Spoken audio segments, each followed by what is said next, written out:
Question 18. Let x1, x2, xn be a random sample from n theta, 1.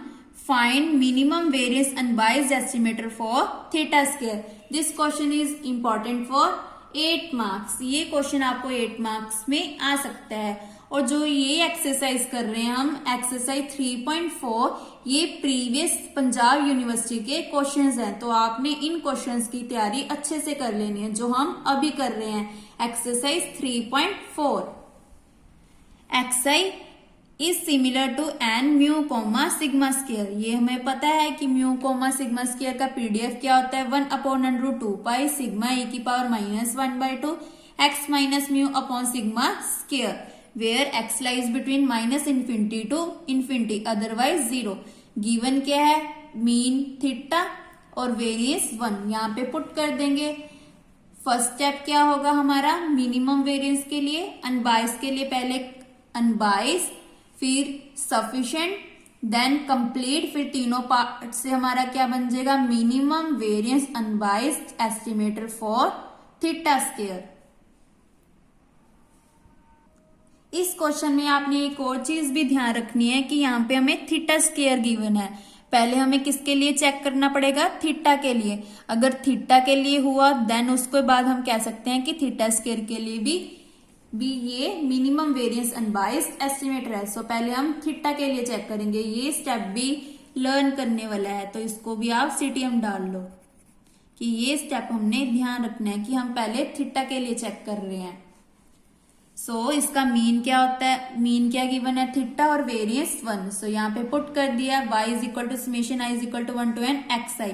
तो यहाँ पे क्या आ जाएगा, n theta coma n, that means mean is n theta. तो n को नीचे ले आए, इक्वल टू थीटा आ गया. तो y अपॉन n क्या बन गया, unbiased estimator for theta.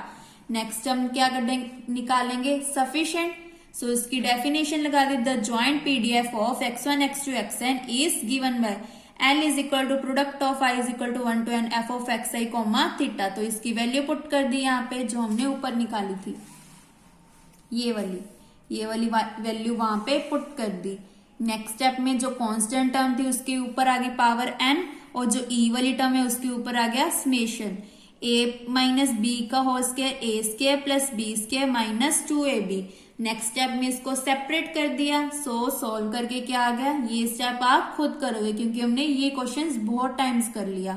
So theta वाली एक साइड, विदाउट थीटा एक साइड, तो उसको ले लिया h of x1, x2, xn. यहाँ पे मेंशन कर दिया भी थीटा वाला फंक्शन कौन है.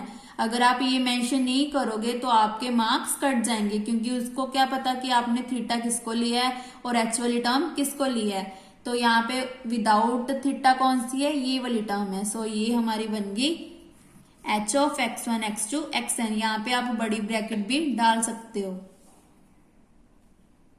सो यहां से क्या बन गया हमारा, बाय फैक्टराइजेशन थ्योरम, या आप लिख सकते हो by Fisher Neyman theorem, y is equal to product summation i is equal to 1 to n xi is sufficient statistic for theta. पहले क्या आया था, y upon n is unbiased estimator for theta. So sufficient के लिए क्या आया है, y is equal to summation i is equal to 1 to n xi is sufficient statistic for theta. Now next step में मैंने क्या किया, y अपॉन n मतलब x बार, क्योंकि हमने लेके चले हैं कि x बार किसके इक्वल है, y अपॉन n के, is minimum variance unbiased estimator for theta by Rao Blackwell theorem. क्योंकि इसका एक और स्टेप रहता था कंप्लीट. अगर आप यहाँ पे करना चाहते हो तो वो स्टेप भी कर सकते हो, कंप्लीट वाला ये स्टेप आप खुद भी कर सकते हो. अगर नहीं करना चाहते तो सीधा लिख दो बाय राव ब्लैकवेल थ्योरम, क्योंकि राव ब्लैकवेल थ्योरम क्या होती है, अगर सफिशिएंट है तो कंप्लीट भी है, तो उन दोनों से क्या बन जाता है, बेस्ट एस्टिमेटर, जैसे हमने क्वेश्चन नंबर 17 किया था. सो बाय राव ब्लैकवेल थ्योरम ये क्या हो गया, अनबाइज्ड भी हो गया, सफिशिएंट भी हो गया, कंप्लीट भी हो गया. नाउ नेक्स्ट हमने क्या प्रूव करना है, थीटा स्क्वायर के लिए. सो उससे हम स्टार्ट करते हैं. उसके लिए कंसीडर दी स्टैटिस्टिक, जो भी हम कंसीडर करते हैं, जैसे क्वेश्चन 17 में भी कंसीडर किया था, यहाँ पे हमने क्या कंसीडर किया है, एक्स बार स्क्वायर. इसको भी हमने लर्न करना है, CTN, X bar square. Then E of X bar square की वैल्यू क्या होती है ये हमें पता है, जो हमने क्वेश्चंस में भी यूज किया, 1/n summation i is equal to 1 to n xi, क्योंकि एक्स बार किसके इक्वल होता है, समेशन अपॉन एन के, समेशन xi अपॉन n का होल स्क्वायर, क्योंकि ऊपर स्क्वायर है तो स्क्वायर। नेक्स्ट स्टेप में 1/n स्क्वायर मीन्स की 1/n स्क्वायर, ई ऑफ ई किस पे अप्लाई हो गया, xi पे। सो नेक्स्ट स्टेप में हम ई भी लिख सकते हैं, बट यहाँ पे मैंने फॉर्मूले लगा दिया। नेक्स्ट स्टेप आप इसके बाद यहाँ पे भी समेशन को बाहर निकाल के ई ऑफ xi पे फॉर्मूले लगा सकते हो।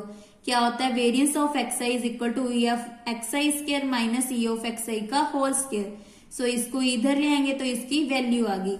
नेक्स्ट स्टेप में मैंने इसको आगे ले, आप पहले भी लेके आ सकते हो समेशन को। नाउ इसकी वैल्यू क्या थी गिवन n, और इसकी वैल्यू क्या थी n थीटा, सो n square theta square, sorry variance की वैल्यू 1 थी, और यहाँ पे क्या है n टाइम्स तो n आ गया, और इसकी क्या थी n थीटा। ये देखो शुरू में हमें मीन की वैल्यू थीटा थी और वेरिएंस की 1, बट इसकी रेंज कहाँ है n, तो क्या बन गया n थीटा n।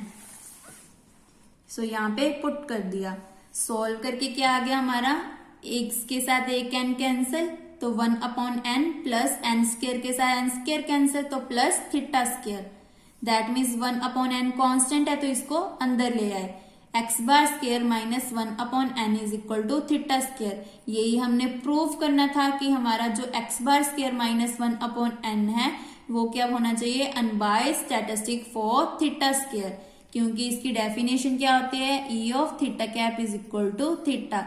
अगर अनबाइज्ड है तो क्या होगा, सफिशिएंट, अगर सफिशिएंट है तो कंप्लीट भी होगा। सो इन तीनों से क्या बन गया हमारा, by Rao Blackwell theorem x bar square minus 1/n is minimum variance unbiased estimator for theta square. So सभी क्वेश्चंस के मेथड सेम है, जैसे हमने क्वेश्चन 17 में किया था, सेम स्टेप से बस आपको अप्लाई करना आना चाहिए। उनका पीडीएफ याद होना चाहिए, मीन वेरिएंस उसके फॉर्मूले याद होने चाहिए, और हमने थ्योरम को कैसे अप्लाई करना है वो आना चाहिए। बस सभी के मेथड्स हमारे सेम है। सो आपने बस इसको एक बार अपने नोट्स में नोट कर लेना है कि आप जब रिवीजन करो पेपर की तो आपको याद हो कि कौन सा क्वेश्चन कैसे करना है। Thank you.